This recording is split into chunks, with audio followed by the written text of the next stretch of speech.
Ladies and gentlemen, we're back once again for another opening of Magic the Gatherings Ikoria. Ikoria. This one's going to be a small one. It's only 3 regular boosters and 1 collector's. Again, folks, this is coming out of my own pocket. Unless someone wants to start sending me stuff to open, this is what we got. Anyways, without further ado, let's start crack-a-lacking. We like opening things. I know I'm being a little retentive here. Let's start with the regular packs, because opening up that big shiny pack is going to be for the end. All right, I'm just going to fan through the commons here quickly till we see the little silver eyeball. There's the first silver eyeball.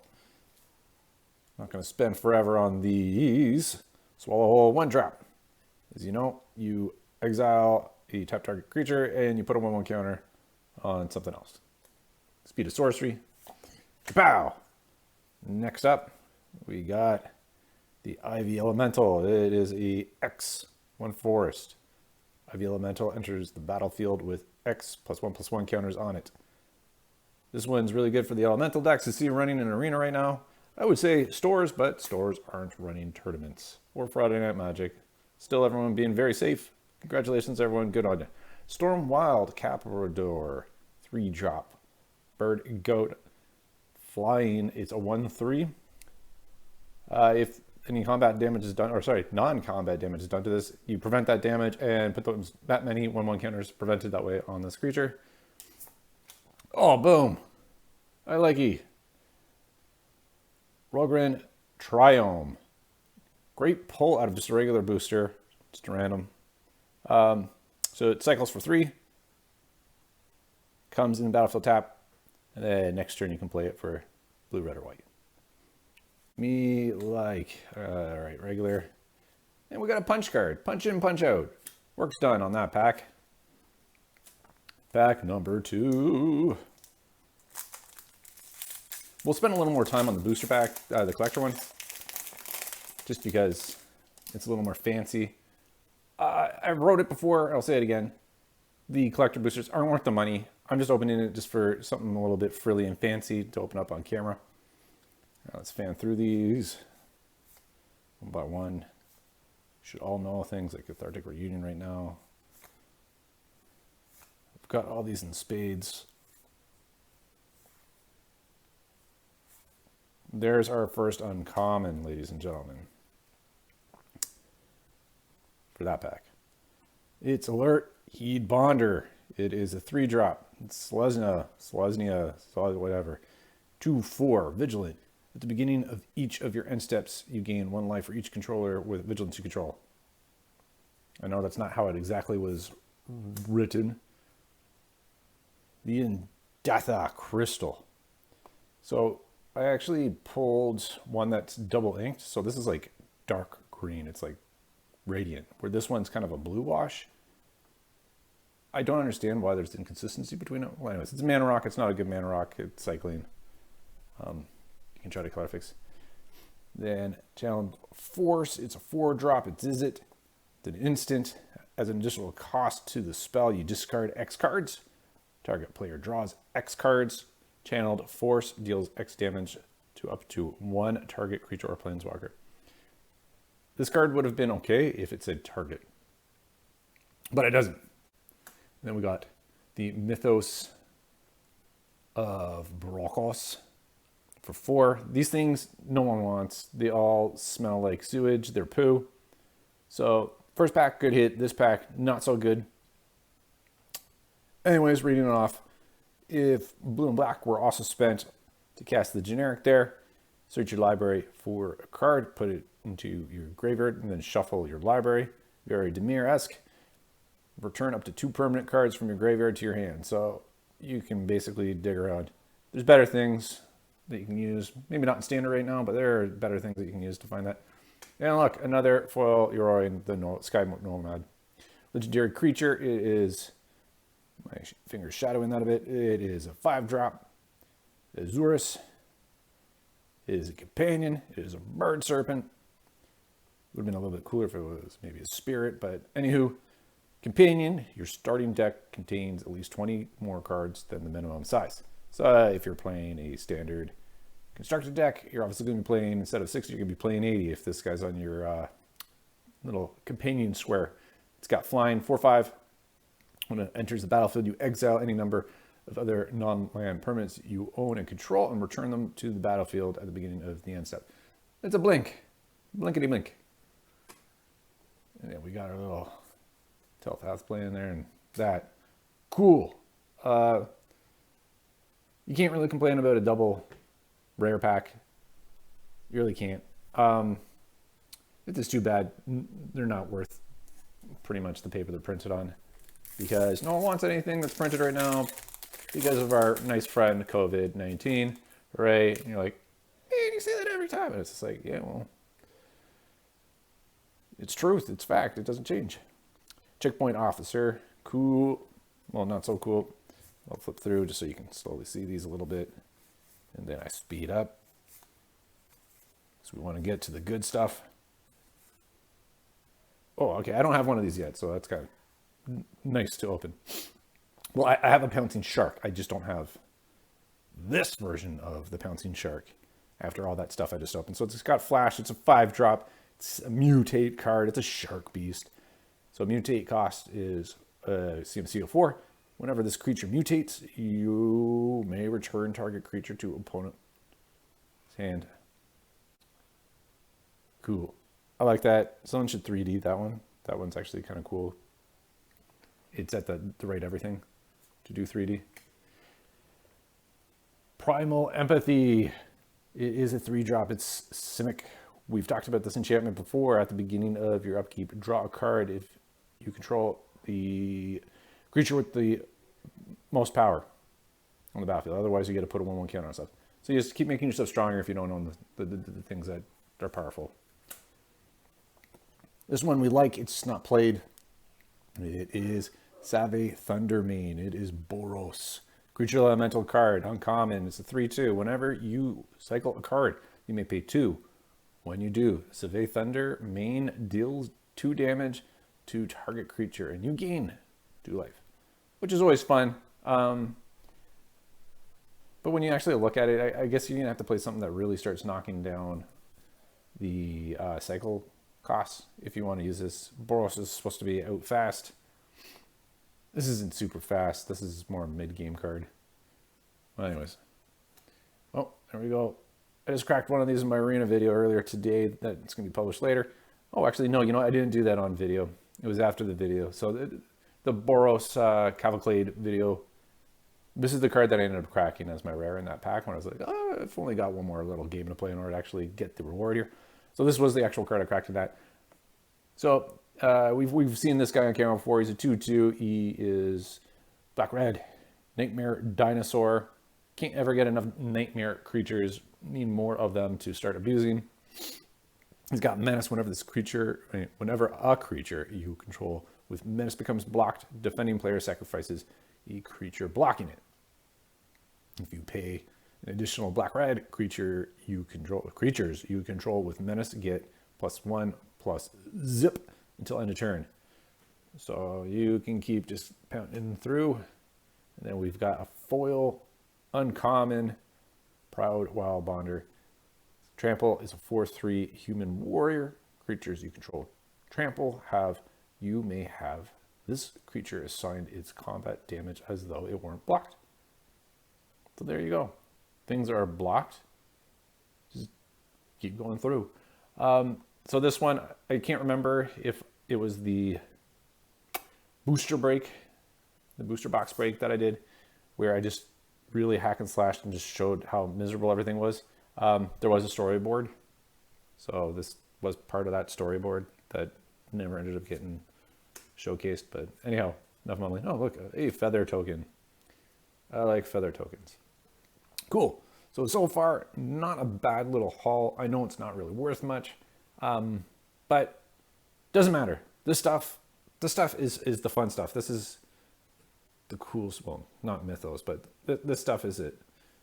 Maybe Jeff, I think I have an extra one, Jeff, if you want to trade me this. I love you, Jeff. Jeff. That's my love letter to you on camera. Okay. You know what this is? This is the yummy piece of meat we all want. Yum, yum, yum, yum, yum, yum. Oh, so isn't it fortunate that the last pack we opened, the token was the feather, and here is the foil version. Cool, man. Cool. Spontaneous flight, 3-drop, instant. +2/+2 till on your turn, and you got to put a flying counter on something. On it. On it, not something. On it. Spring Jaw Trap, way too slow, way too meh. It's got flash though, so that's nice, but everything else about it is too slow. Now, Wizards, when you were thinking about doing a Spring Jaw Trap, did you really think that 4 and tap on another turn was really suffice to do 3 damage? No, too slow, my friends. Another foily 1-drop, Blazing Volley. I think I actually have a playset of the foils now, which is nice. Blazing Volley deals 1 damage to each creature your opponents control. There is from, I think, the 2020 block, the one Spirit, it's rare, where spells you have, sorcerer instances, have Death Touch. Team these suckers up. Team them up. Take them out. Noise. I know what I'm bringing to the board. I'm totally doing that. I'm coming for you, Trevor, with Blazing Volley. Well, anyways, maybe with this one too, Trev, because I know how much my buddy Trev likes these mutate cards. It's a 4-drop Migratory Great Horn. It is a beast. It's got mutate 3.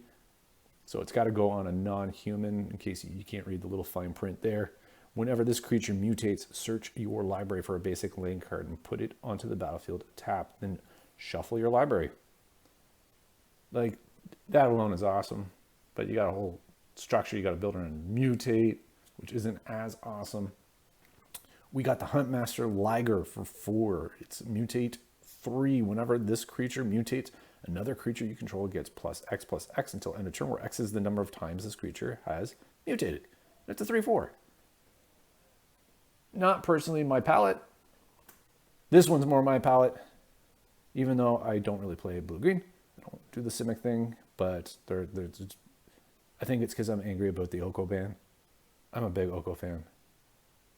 Anyways, Trumpeting Gnar. Beast.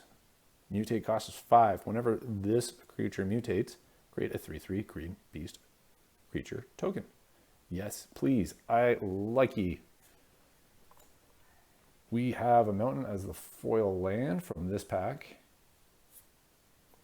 And this, ladies and gentlemen, in case you don't know, is, see down here, the little C20. It's the Commander 20 set, standard legal. This guy's Paco, Arcane Retriever. He's an elemental hound. I like doggy dogs. It is in the Graul, whatever it's called, red-green. Partner with Holidaean Avid Arcanist with haste. It's 3/3. Whenever Paco Arcane Retriever attacks, exile the top card of each player's library and put a fetch counter on each of them. Put a 1/1 counter on Paco for each non-creature card exiled this way. Huh.